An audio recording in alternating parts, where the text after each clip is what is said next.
Bom dia. Bom dia.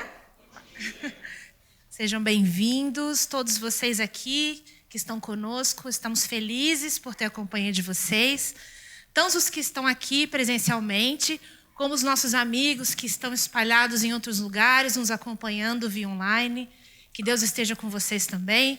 Que todos nós possamos nos sentir parte de uma mesma comunidade, possamos adorar a Deus juntos, né?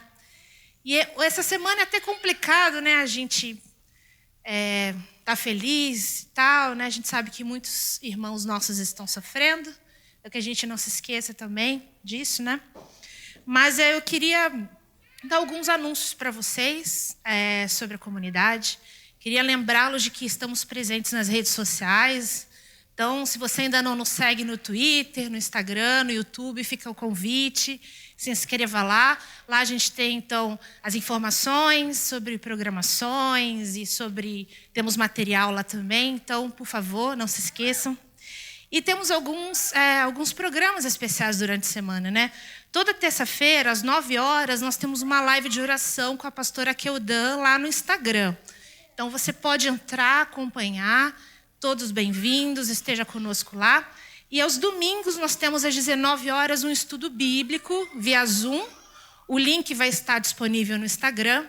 Então todos vocês podem participar do estudo bíblico, não importa o quanto você conhece ou não da Bíblia, você é bem-vindo. O estudo bíblico muito interessante, tenho certeza que você vai aprender muita coisa boa lá, tá bom? E também nós temos um Pix, que está disponível para aqueles que quiserem contribuir, dar alguma oferta. O nosso Pix é pix@umlugarcomunidade.com.br. Tá certo? Meu nome é Vanessa, eu sou professora de História e eu estou dando aula de História para o 9º ano. E a gente está estudando em História coisas mais recentes da história do Brasil. E é interessante porque para muitos dos alunos, os pais, os avós viveram aquilo ali, né? Até falam, olha, conversa, pergunta para sua mãe, pergunta para o seu pai, para o seu avô, que eles vão lembrar disso, lembrar daquilo. E a gente muitas vezes se esquece que nós também estamos escrevendo a história do futuro, né? Tudo que vivemos hoje, de bom, de ruim, no nosso país, internacionalmente, no futuro, próxima geração vai estar estudando isso nos livros de história. Vão estar acompanhando o que nós construímos hoje, né? Porque nós construímos a história que vai ser lida depois. Talvez um dos sonhos do adolescente é mudar o mundo. Então, puxa, meu sonho é descobrir a cura daquilo, é trazer a paz, é isso e aquilo. E a gente tem sonhos grandiosos. Eu acho que uma das desilusões da vida adulta é quando a gente percebe que, infelizmente, a gente não consegue mudar tudo o que a gente queria. A gente não tem esse poder, às vezes, de alterar o curso da história, né? Mas a gente se esquece que muitas vezes nós temos, sim, a possibilidade de alterar a história de uma outra pessoa. Uma intervenção nossa, uma palavra nossa, um apoio nosso, pode mudar a vida de alguém, pode mudar a história daquela pessoa. Mesmo que pareça uma pequena coisa, ela pode ter um resultado muito grande. E hoje, na série Incluídos e Excluídos, a gente vai ver a história de um general que teve sua vida mudada pela palavra de uma menina, né? Uma menina que foi corajosa, uma menina que era fiel a Deus, e ela então deu um testemunho que mudou o curso da vida desse general. Então fica hoje de reflexão para nós, que nós devemos então parar e pensar, que tipo de intervenção eu tenho feito na vida das outras pessoas? Será que eu tenho feito intervenções para o bem? Intervenções que vão trazer bênção, salvação, esperança para essas pessoas? Será que eu tenho sido um agente dessa esperança? Então, que Deus continue conosco, nos dê sabedoria e nos ajude, então, a trilhar esse caminho de trazer o bem para os outros. Oremos. Senhor nosso Deus, nós somos gratos a Ti pela bênção que temos de conhecer a Ti. Que o Senhor transforme o nosso coração, nos use como agentes do bem, da esperança, que possamos levar coisas boas às pessoas e que possamos, dessa forma, de alguma maneira, influenciar por bem e mudar a história de algumas pessoas que sofrem. Continua conosco, aceite o nosso louvor e adoração a Ti, em nome de Jesus. Amém.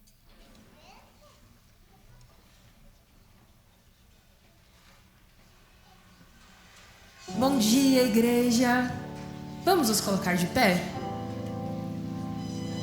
e que o nosso coração já esteja centrado nele, em adorarmos aquele que vai enxugar dos nossos olhos todas as lágrimas e nos garante que um dia já não haverá mais morte, nem dor, nem lamento, mas a gente vai passar a eternidade com ele, dizendo que ele é santo.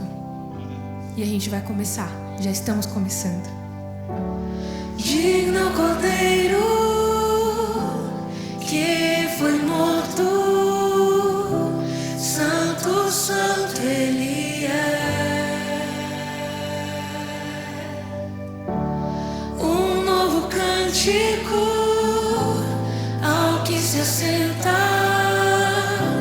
sobre o trono do céu. Digno Cordeiro que foi morto, santo, santo ele é. Um novo cântico ao que se assenta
igreja canta: Santo, Santo, Santo, Deus Todo-Poderoso, que era, Ele há de vir, Ele há de vir. Com a criação eu canto louvores ao Rei dos Reis.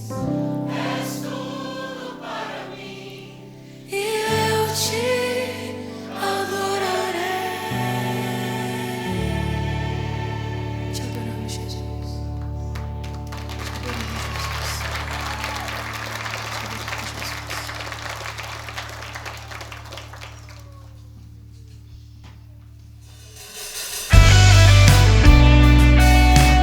Vamos às palmas.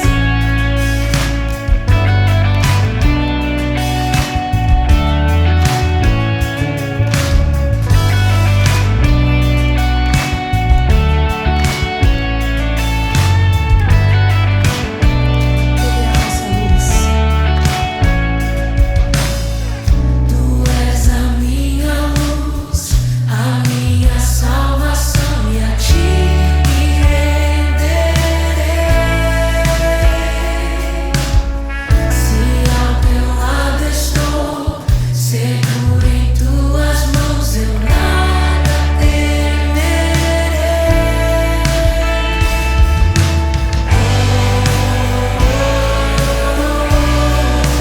Tu és santo, ó Senhor.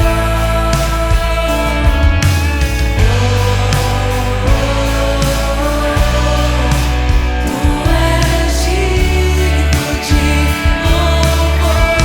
Só em ti confiarei.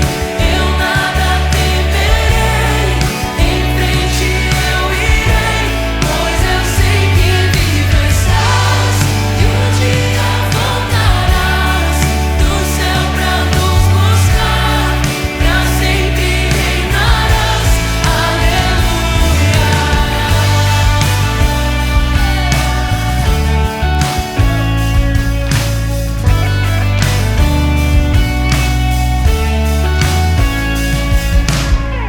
Tu és a minha luz e a minha salvação, e a ti me renderei. Se ao teu lado estou, seguro em tuas mãos, eu nada temerei.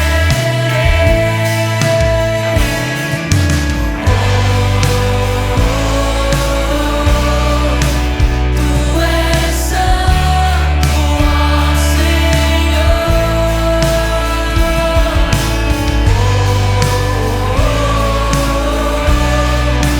Tu és digno de louvor. Só em ti confiarei. Eu nada temerei. Em frente eu irei, pois eu sei que vivo estás e um dia voltarás do céu pra nos buscar. Pra sempre reinarás. Aleluia.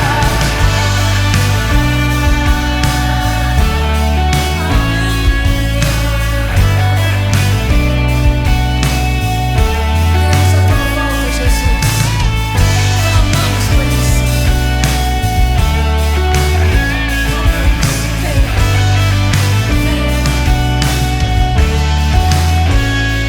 vem Jesus, vem Jesus. Maranata, ora vem Senhor Jesus. Vem Jesus, vem Jesus. Maranata, ora vem Senhor Jesus. Vem Jesus, vem Jesus. Maranata, ora vem Senhor Jesus.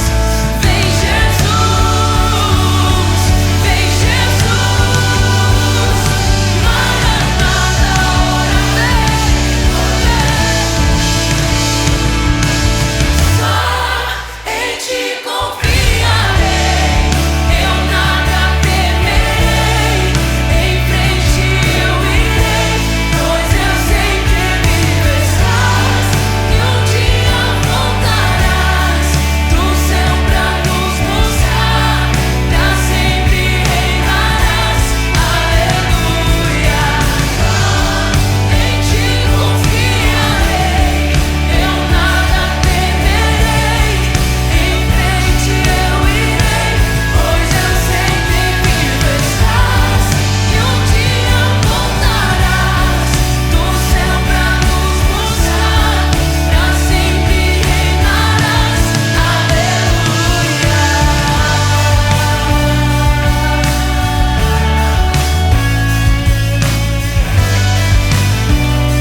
Eu realmente não sei como foi essa semana para vocês, mas para mim, pelo menos, foi muito difícil. Houveram muitas más notícias. E eu lembro de ter orado várias vezes: Jesus, volta logo. Não existe nada na minha vida que eu sonhe que seja tão grande a ponto de estar acima do desejo da tua volta.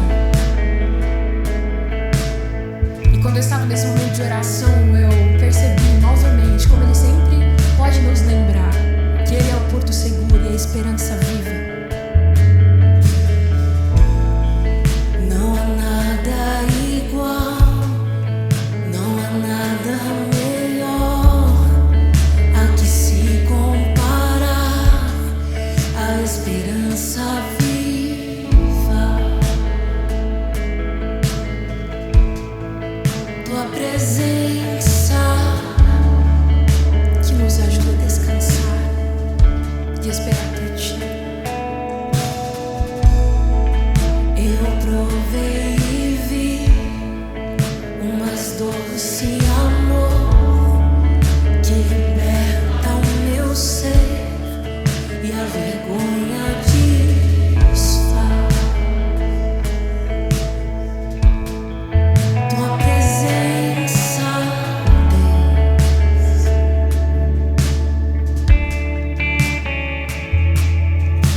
Santo Espírito, és bem-vindo.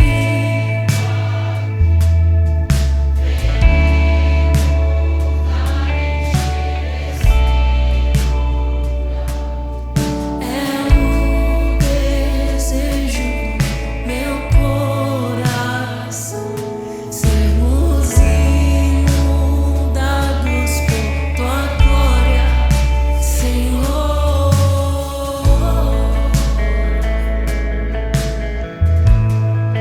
Tua glória, Senhor.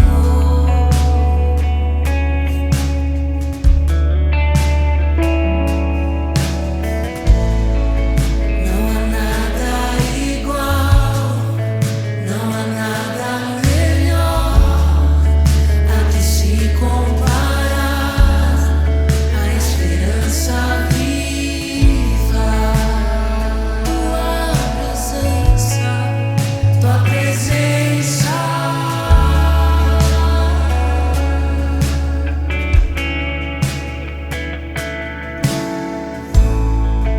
eu provei e vi o mais doce amor que liberta o meu ser e a vergonha desfaz. Tua presença,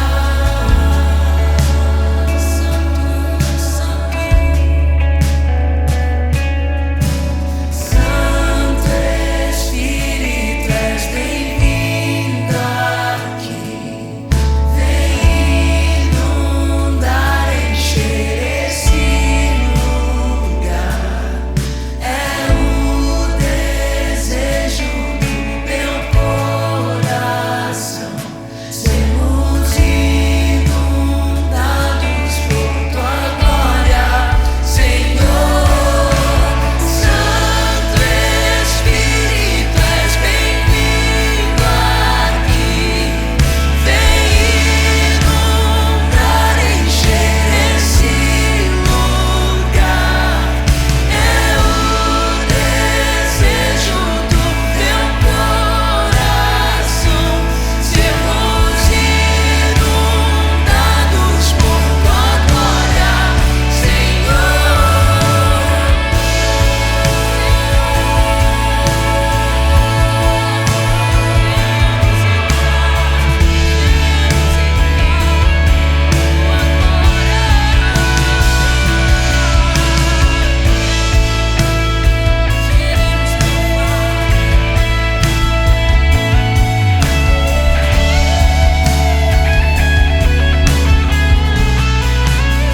Nós te pedimos, vamos provar quão real é tua presença. Vamos provar tua glória e bondade.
cantar juntos, igreja? Santo Espírito.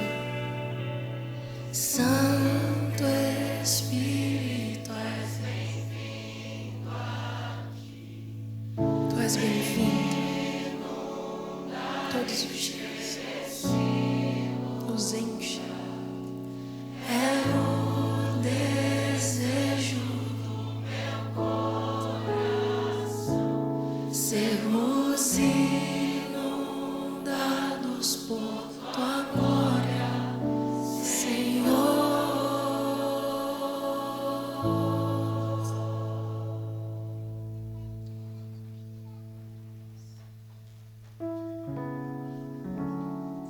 Eterno nosso Pai, eterno nosso Rei, muito obrigado pelo Teu Santo Espírito. Muito obrigado pela ação do Teu Santo Espírito dentro de nós, em nós e através de nós também. E agora, Senhor, que mais uma vez vamos abrir a Tua palavra. Que o Teu Santo Espírito continue falando conosco, nos convencendo da verdade e da justiça.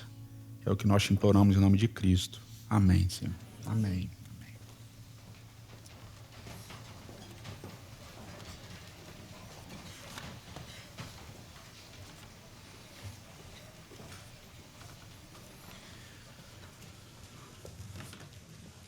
Tudo bem? Bom sábado para vocês. É um prazer receber vocês aqui no Shopping Pátio de Higienópolis. E é um prazer receber você que está em casa também, participando desse culto com a gente. A gente está na série Excluídos, Incluídos, e nessa série a gente está falando um pouquinho sobre aqueles que a gente chama de outsiders, né? Aqueles que não fazem parte do povo, estão fora, mas de alguma maneira são abençoados por Deus e também abençoam o chamado povo de Deus. E a gente falou sobre já alguns personagens controversos, um pouco confusos, e hoje a gente vai falar sobre mais um deles, um daqueles personagens que a gente conhece da nossa infância, né? Pelo menos aqueles que tinham aquela coleção Belas Histórias da Bíblia. Eu lembro de uma imagem icônica dessa série, desse personagem Naamã no Rio Jordão, com metade do corpo para fora da água, lavando-se, né? Conforme o texto bíblico. E é uma daquelas histórias também que a gente aprende quando a gente é criança e dificilmente a gente revisita para se aprofundar de alguma maneira naquilo que a Bíblia apresenta. E a gente vai fazer um pouco disso hoje. Eu espero que vocês estejam preparados. Essa história está lá na segunda parte do livro de Reis, no capítulo 5.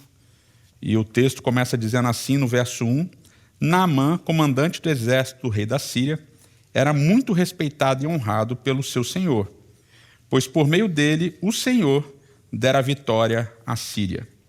Mas esse grande guerreiro ficou leproso. Então, esse personagem é introduzido de uma maneira diferente do comum na narrativa bíblica. Na narrativa bíblica, geralmente, as histórias começam com ações, verbos de ação que colocam a história em movimento. Mas, nesse caso, o personagem é introduzido pelo nome próprio dele, a história começa apresentando esse personagem e descrevendo quem ele era. Ele era um general do exército sírio. Os sírios, em hebraico, Aram, e a gente pode traduzir como arameus, né? E isso é muito interessante para a gente entender uma diversidade de histórias bíblicas. Os arameus, os sírios, eles eram inimigos de Israel. Em vários momentos eles entram em confronto com Israel. Uma das primeiras histórias, por exemplo, em Juízes, Israel acaba se corrompendo com a idolatria dos arameus, dos sírios. Em diversos outros momentos houve guerra entre eles. Por exemplo, Davi, para consolidar o seu reinado, o seu trono e também para conquistar o terreno, ele guerreou contra os sírios, venceu os sírios, mas os sírios continuaram incomodando durante boa parte do reinado de Davi. Por exemplo, Absalão, filho de Davi, quando briga com o pai, ele foge para o território dos sírios, ele faz uma aliança com os sírios contra Davi. Na época de Salomão, houve uma paz entre os sírios e Israel, mas já no final do reinado de Salomão, e você pode acompanhar isso lá na primeira parte do livro de Reis, capítulo 11, a gente tem a descrição de que os sírios já estavam novamente brigando com Israel, lutando contra Israel, em inimizade com Israel. E os sírios eram violentos, eram idólatras, obviamente. E, por exemplo, numa das batalhas narradas no finalzinho da primeira parte do livro de Reis, no capítulo 22, são os sírios que acabam matando numa batalha o rei Acabe, que não era um bom rei. Então há uma série de confrontos dos sírios com Israel, dos arameus com Israel. E o texto bíblico apresenta essa realidade meio bizarra, porque Naamã era general do exército sírio, e diz o texto que Yahweh, o tetragrama sagrado, o Senhor, o Deus de Israel, dava vitórias a Naamã. Ou seja, Deus abençoava Naamã. Naamã lutava e vencia porque Deus colocava a sua mão e fazia com que Naamã tivesse vitórias para o povo sírio, né? E a gente já fica um pouco preocupado. A história começa já confusa. E é bom a gente lembrar que alguns capítulos antes, Deus pede, no primeiro livro de Reis, capítulo 19, Deus pede que Elias unja um rei sobre os sírios, Hazael, e ele também pede para que Elias unja Eliseu como profeta. E Elias acaba cumprindo apenas a parte de ungir Eliseu como profeta, e é Eliseu que vai ungir o rei sírio, o rei arameu, Hazael. Ou seja, Deus unge um rei pagão. Deus envia um profeta para ungir um rei pagão, assim como os reis em Israel eram ungidos, assim como os sacerdotes em Israel eram ungidos, e assim como alguns profetas em Israel foram ungidos também. Deus unge um rei pagão, um rei sírio. E aqui na história de Naamã, Deus abençoa um general sírio que luta inclusive contra Israel, como a gente vai ver na sequência do texto. E aqui a gente já precisa aprender e verificar uma primeira lição tremendamente importante para a gente. A gente tem a impressão, muitas vezes, de que Deus atua somente no seu povo, que Deus atua somente através do seu povo. E aqui a Bíblia está construindo uma teologia para dizer para a gente, não, Deus atua para além do seu povo. Deus atua para além das divisas, das fronteiras do seu povo, Deus atua em outros povos. E aí a gente precisa reconhecer que a atuação de Deus no seu povo, a atuação de Deus naquilo que nós entendemos como seu corpo, é uma atuação apenas parcial na nossa compreensão. Deus está para além daquilo que nós chamamos de povo de Deus. Ele atua em todos os lugares, em todas as pessoas, sem fronteiras de nacionalidade, sem nenhum tipo de limitação. E essa é uma primeira explicação importante nessa história. Mas a história continua, diz que esse Naamã era um homem honrado, um homem grande. Literalmente em hebraico diz que ele era um Ish Gadol. Ele era um homem grande, um homem importante dentro da Síria. E abençoado por Deus. E o texto termina dizendo que Naamã era leproso. E, obviamente, a palavra lepra aqui em hebraico não é a lepra que a gente conhece hoje, não é hanseníase. Então, todas as vezes que eu falo a lepra, não confundam com a lepra que a gente conhece hoje. A palavra aqui é o hebraico tsará. E a lepra, essa tsará, era uma doença muito interessante. Tem 2 capítulos na Bíblia que falam exclusivamente sobre tsará, sobre o que a gente traduz nas nossas Bíblias como lepra. Capítulo 13 do livro de Levítico e capítulo 14. Que alguns provavelmente nunca leram, porque faz parte daquele trecho que ninguém gosta de ler, né? Levítico. Levítico 13, Levítico 14, só lei sobre a lepra. E como é que funcionava a lepra? Então a lepra era uma doença que demorava 21 dias para ser diagnosticada. A pessoa tinha que ficar indo num sacerdote, e o sacerdote avaliava o estado dela, e o sacerdote dizia, não, volta daqui uma semana, não, volta daqui uma semana, não, volta daqui uma semana, até que no prazo de 21 dias se confirmava se era lepra ou não era lepra. E uma outra curiosidade da lepra, em Levítico capítulo 13 e 14, é que a lepra dava nas roupas, ou seja, as roupas ficavam de sará, ficavam com lepra, e dava também nas casas. Então o indivíduo não tinha só lepra na pele, ele tinha lepra nas roupas e ele tinha lepra nas casas. E aí são algumas histórias no Antigo Testamento que vão apresentar gente leprosa. Algumas histórias específicas. A primeira delas é Êxodo capítulo 4 com Moisés.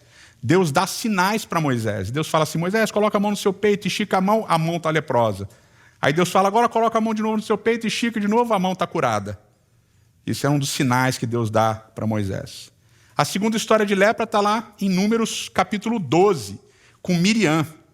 Miriam irmã de Moisés, começa a falar mal de Moisés, começa a se voltar contra Moisés, questionar a liderança de Moisés. Aí diz que Deus deu lepra para Miriam.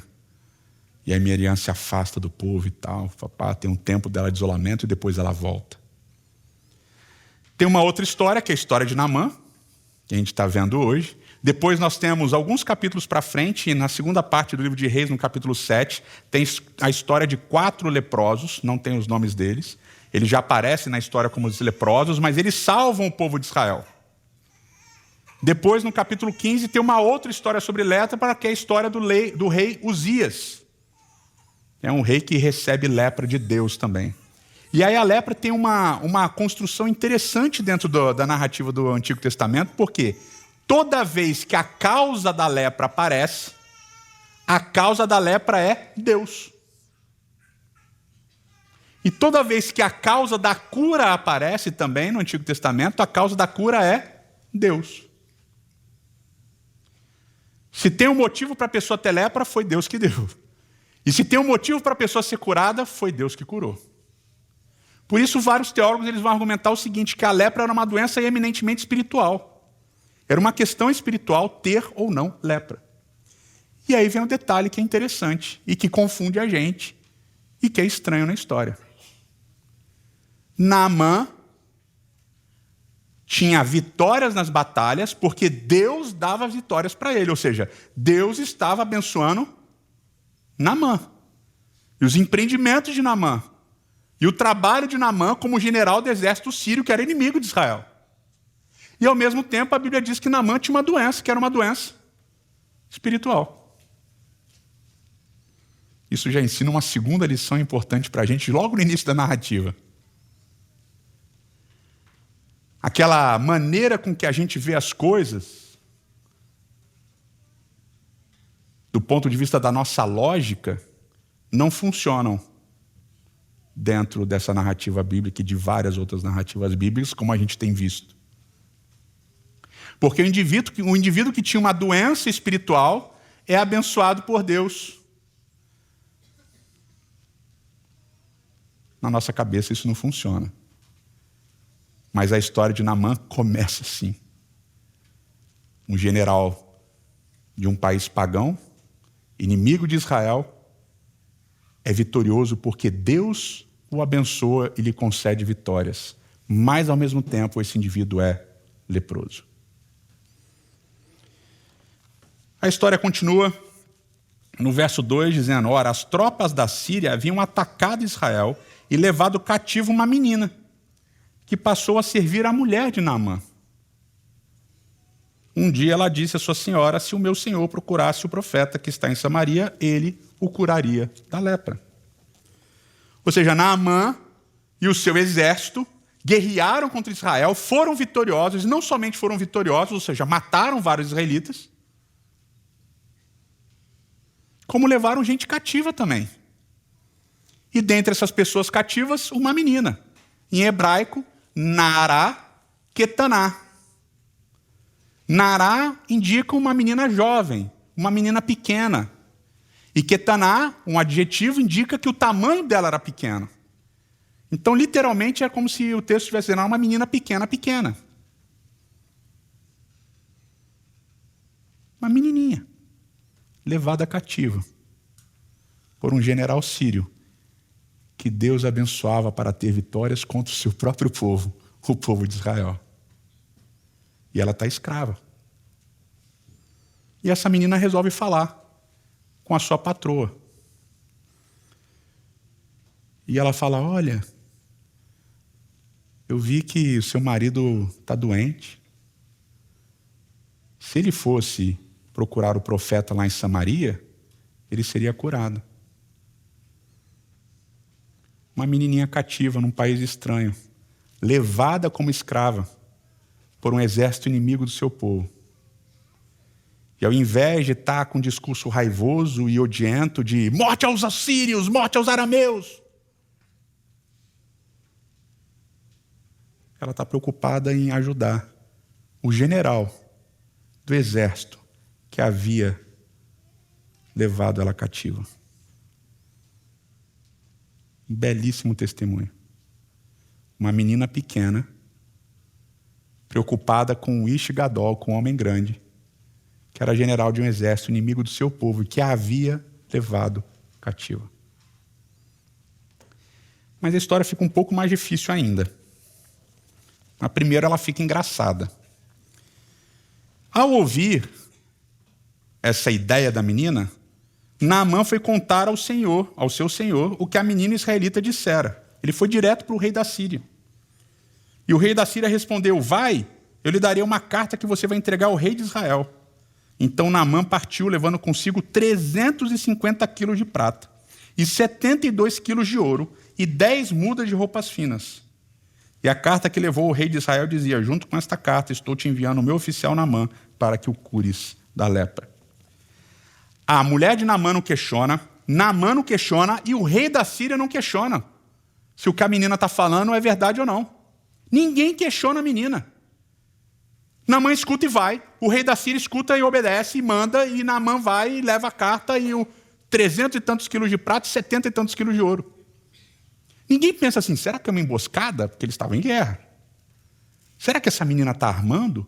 Não, eles automaticamente obedecem e vão. E eles podiam pensar: não, mas aqui a gente tem deuses aqui na Síria também, esses deuses podem curar Naamã. Ou seja, essa pressa de Naamã e essa pressa do rei sírio indicam para a gente que provavelmente Naamã já tinha aquela doença há um tempo e já tinha esgotado todos os recursos dele para resolver aquela doença. Porque agora, quando uma menina fala, uma menina cativa, escrava, pequena, quando ela fala: olha, talvez o profeta, ela nem diz o nome do profeta, só fala a região que ele está, que é Samaria. Todo mundo sai correndo para resolver a situação. Sabe quando você fica desesperado? E alguém dá uma ideia esdrúxula para você e você obedece na hora que você está desesperado? É o que acontece aqui, sai todo mundo correndo. E leva um monte de presentes e 10 roupas de troco. Metal precioso, 300 quilos de prata, 72 quilos de ouro e roupinhas. 10 roupinhas. Chegam para o rei de Israel.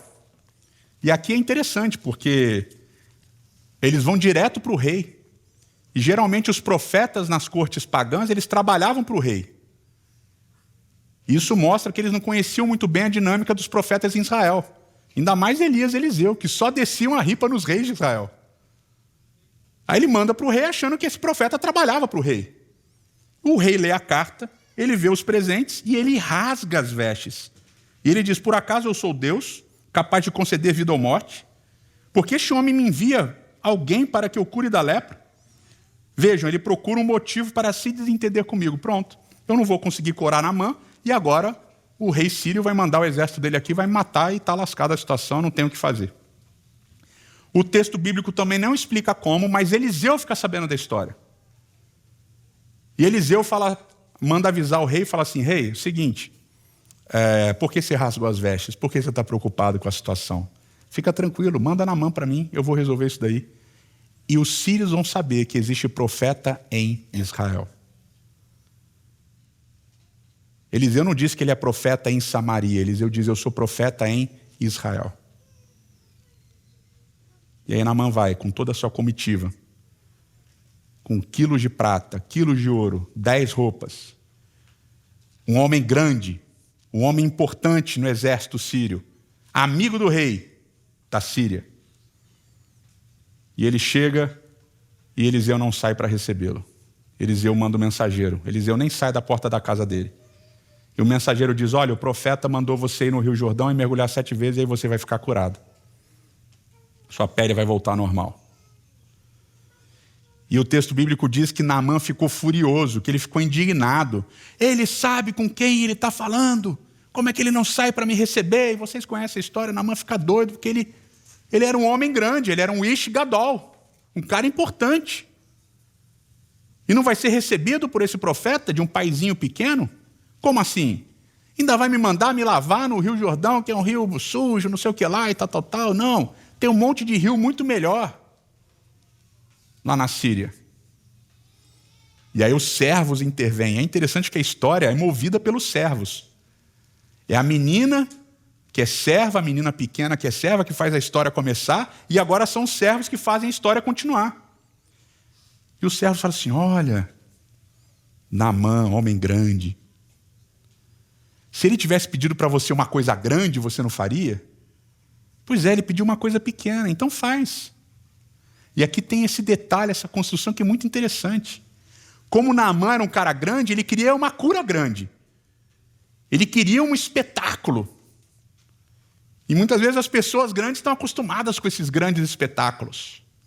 Pessoas importantes precisam de curas importantes, de momentos importantes. Isso é indicativo de um dos problemas que Naamã tinha, sua arrogância, sua prepotência. E diz o texto bíblico, então, que Naamã ouviu aqueles servos. E ele vai até o Rio Jordão. Verso 14 diz assim, assim ele desceu o Jordão, mergulhou 7 vezes, conforme a ordem do homem de Deus, e foi purificado. Foi purificado. E ele então, diz o texto bíblico, sua pele tornou-se como a pele de uma criança. Sua pele se tornou como a pele de uma criança. E aqui a expressão hebraica é Naar Katon. A menina pequena, Naará Ketaná, foi a que disse para o Ish-Gadol, para o homem grande, ir até o profeta. E agora, depois de obedecer o profeta, Naamã se transforma, a pele dele se transforma em uma pele como de um Naar Katon. Naará e Naar, mesma raiz, substantivo masculino e feminino. Ketaná, Katon, adjetivo feminino e adjetivo masculino. Ao ouvir a menina pequena, o homem grande é transformado num menino pequeno. E aqui sutilmente o narrador mostra que Naamã não foi apenas curado da tsará, da lepra que ele tinha, mas ele também foi purificado e curado do seu pecado. E aí agora a história complica de vez. Porque ao ser curado, ele volta e agora ele vai procurar o profeta. Com todos os seus presentes, 300 e tantos quilos de prata, 70 e tantos quilos de ouro e as roupas. E ele volta para a casa do profeta e chegando lá na casa do profeta, o profeta sai para falar com ele. Agora Eliseu aparece. Ele sai. Saúda Naamã. Naamã faz uma declaração maravilhosa. Agora eu sei que só existe rei em Israel. Desculpa, agora eu sei que só existe Deus em Israel. Só o Deus de Israel é Deus. Agora eu sei. Aceita os presentes. Eliseu fala, não posso aceitar os presentes. Basicamente Eliseu está dizendo, meu amigo, não fui eu que te curei. A cura foi de graça. Você não precisa pagar para ser curado. Você não precisa fazer nada para ser curado. Você obedeceu, se lavou, não precisa pagar. É de graça. E aí Naamã faz um pedido estranho e agora a história fica confusa de vez. Ao rejeitar 2 vezes os presentes, Naamã faz um pedido para Eliseu. Verso 17. E disse Naamã, já que não aceitas o presente, ao menos permite que eu leve 2 mulas carregadas de terra. Pois teu servo nunca mais fará holocaustos e sacrifícios a nenhum outro Deus senão o Senhor. Agora Naamã virou monoteísta. É só o Deus de Israel que ele vai adorar. Mas curiosamente ele tem uma ideia de que ele precisa adorar na terra de Israel o Deus de Israel. Só que ele mora na Síria. Ele não vai se mudar para Israel. O que ele pensa então? Para adorar o Deus de Israel, eu preciso estar na terra de Israel, mas eu não estou. Então o que eu vou fazer? Eu vou levar a terra de Israel para a Síria. Vou chegar lá na minha casa, jogar a terrinha lá no lugar, construir um altar, e aí eu vou adorar o Deus de Israel na terra de Israel. E está resolvido o problema. Pedido estranho que mostra a mentalidade ainda idólatra de Naamã. Mas piora. Sempre piora. E agora eu tenho um segundo pedido, Eliseu. Mas agora não é um pedido para você, agora é um pedido para Deus. que o Senhor me perdoe por uma única coisa. Verso 18. Quando o meu senhor, o rei da Síria, vai adorar no templo em Rimom, eu também tenho que me ajoelhar ali, pois ele se apoia em meu braço. Que o Senhor perdoe o teu servo por isso. E disse Eliseu, vá em paz. Seguinte, Eliseu, eu vou levar a terra, porque eu quero adorar o Deus de Israel, mas tem um probleminha. Como eu sou general do rei do exército sírio, sou o general, sou o cara lá, sou o Ish-Gadol lá, sou o homenzão. Eu vou ter que ir com o rei nos templos, quando ele for adorar os deuses sírios. E aí, como eu estou com ele, vai ficar chato se eu não ajoelhar com ele. E eu vou ajoelhar com ele e tal, e vai parecer que eu estou adorando os deuses sírios, mas não estou. Então, já vamos falar com Deus, para Deus já perdoar antes as paradas que vão parecer que eu estou fazendo. Porque vai parecer para a galera que eu continuo adorando o Deus da Síria. Mas não, eu estou adorando o Deus de Israel, tá ligado? Podemos pedir isso para Deus? Ele pede perdão de antemão. Ele já sabe o que ele vai fazer. E o que isso implica? O que Naamã está dizendo? Vários nunca tinham reparado nessa parte da história, né? O que ele está dizendo?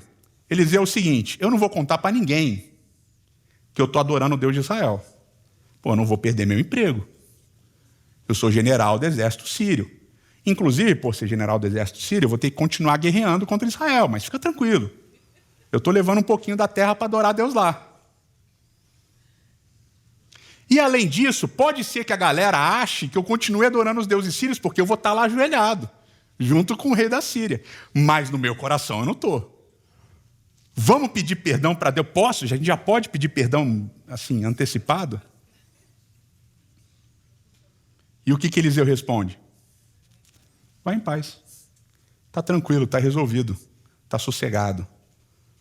Manda bala.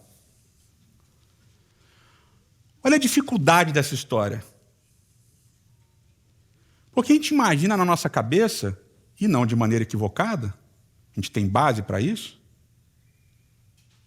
que quando a pessoa aceita o Deus de Israel, e quando a pessoa aceita Yahweh, o Deus Todo-Poderoso, ela vai passar agora a fazer parte de Israel e vai viver como Israel. E vai andar como Israel. E vai usar as roupas de Israel. E vai no templo de Israel. E vai abandonar a velha vida. Como cananita, ou como sírio, como arameu, mas não. O Naamã está pedindo, cara, eu quero continuar do mesmo jeito. Eu quero continuar do mesmo jeito, na mesma pegada. Pode ser? E Eliseu fala, beleza, vai em paz. Está tranquilo, está favorável. Aí a história complica, porque ainda mais, né? Porque sempre complica. Tem umas histórias que a gente não percebe essas coisas. Geazi, o servo de Eliseu, faz o que depois disso? Vocês lembram? Alguns, né? Geazi sai correndo atrás de Naamã, que levou todos os presentes embora, e Geazi tem um plano, ele vai pegar uma parte dos presentes, e o que ele pede é ridiculamente pouco. Não chega a ser nem 10% do que ele pede, porque ele quer guardar no bolso para ninguém ver que ele está carregando os presentes, para Eliseu não ver que ele está carregando os presentes. E aí ele pega os presentes, contrariando o que Eliseu tinha dito, e volta para a casa de Eliseu e mente para Eliseu dizendo que ele não tinha pegado o que ele tinha pegado. E a história termina com Eliseu dizendo assim, a lepra que estava em Naamã agora está em você. E Geazi vira um leproso. E olha o balanço da história. O general sírio, pagão, inimigo de Israel, leproso. Começa a história, o general sírio, leproso, pagão, inimigo de Israel. E ele termina a história curado pelo Deus de Israel. Mas ele decide não ficar em Israel e ele volta para a Síria. Agora, o israelita, servo do profeta, que começa a história tranquilo, termina a história leproso. Mas ele vai continuar morando em Israel, só que leproso.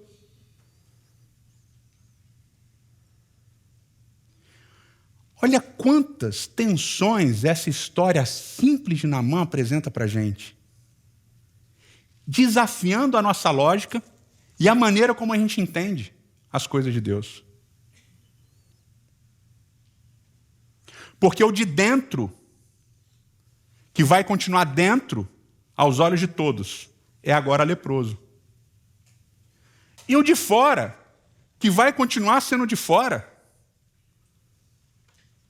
aos olhos de todos, de fora, agora ele está curado da lepra.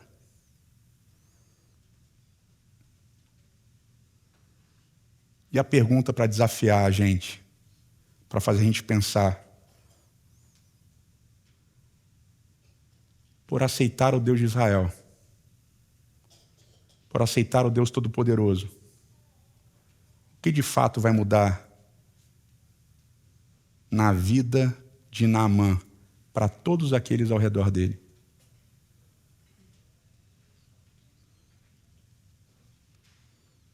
Desafiador, né?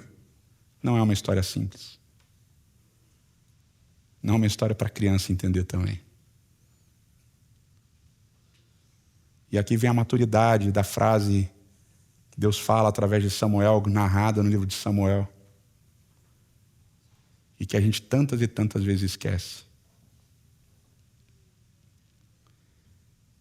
O homem vê a aparência, Deus vê o coração. Aos olhos de todos, Naamã continua sendo um general sírio, violento, pagão, idólatra. Mas aos olhos de Deus, e nossos porque conhecemos a história, nós sabemos que ele passa a crer no Deus de Israel. Como Naamã continuaria sendo julgado pelos israelitas? Vocês entendem? A lógica de Deus não é a nossa lógica. E a maneira como Deus lida com as coisas não é a maneira como nós lidamos com as coisas. É necessário que quando a gente lê e estuda a Bíblia, a gente perceba essas tensões e modifique a nossa maneira de julgar. Porque nós não fomos chamados para sermos juízes. Há somente um juiz que vê muito além daquilo que a gente vê e que sabe muito além daquilo que a gente sabe. Eterno nosso Pai e nosso Rei, muito obrigado por essas histórias tão desafiadoras e tão confusas para a gente. Porque essas histórias ajudam a gente a refletir. Ajudam a gente a questionar paradigmas que a gente mesmo construiu sobre quem o Senhor é e sobre o que o Senhor faz. Que essas histórias ajudem a gente a pedir para termos os teus olhos e para vermos além daquilo que a gente consegue ver. Para irmos além daquilo que a gente consegue ir. Porque é somente com o teu Espírito que a gente pode deixar de ver apenas aparências e buscar nas pessoas uma essência que muitas vezes está invisível para a gente. Que a gente aprenda a enxergar os diversos Naamãs que existem por aí. Pessoas que aparentemente são completamente distintas daquilo que a gente imaginaria como teu povo, como teu servo, como teu filho.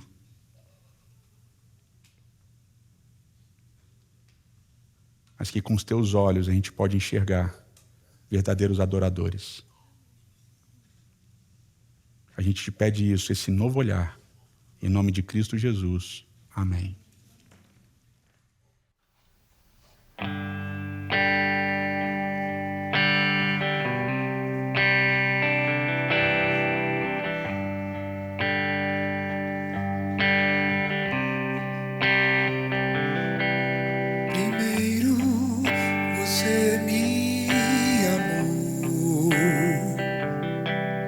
Ele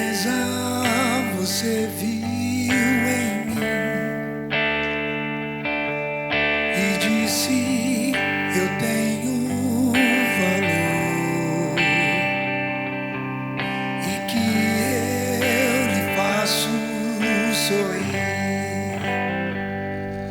Você viu coragem quando tive medo, encontrou verdade em mim, engano que vivi, chamou de belo quem era fraco, achou sincero o amor que existe em mim.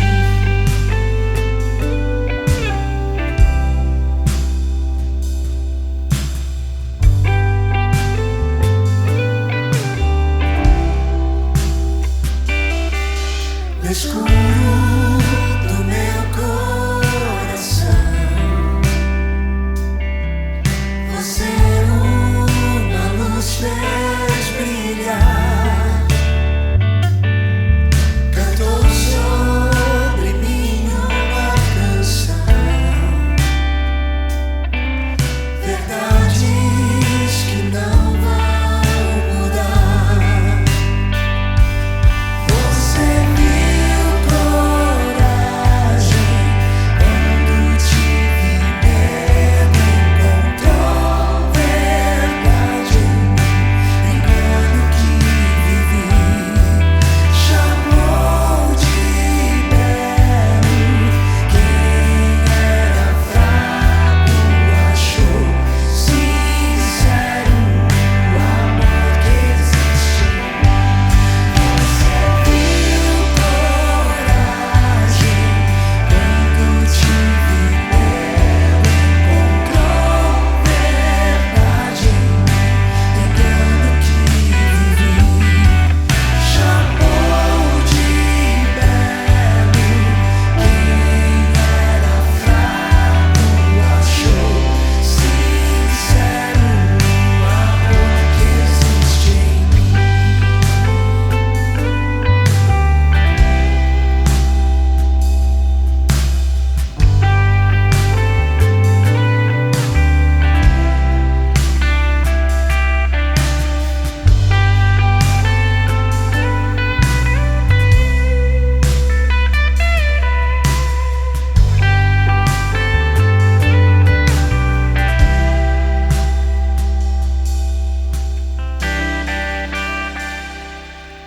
Você viu coragem quando tive medo, encontrou verdade em mim, engano que vivi, achou belo quem era fraco, achou sincero o amor que existe em mim.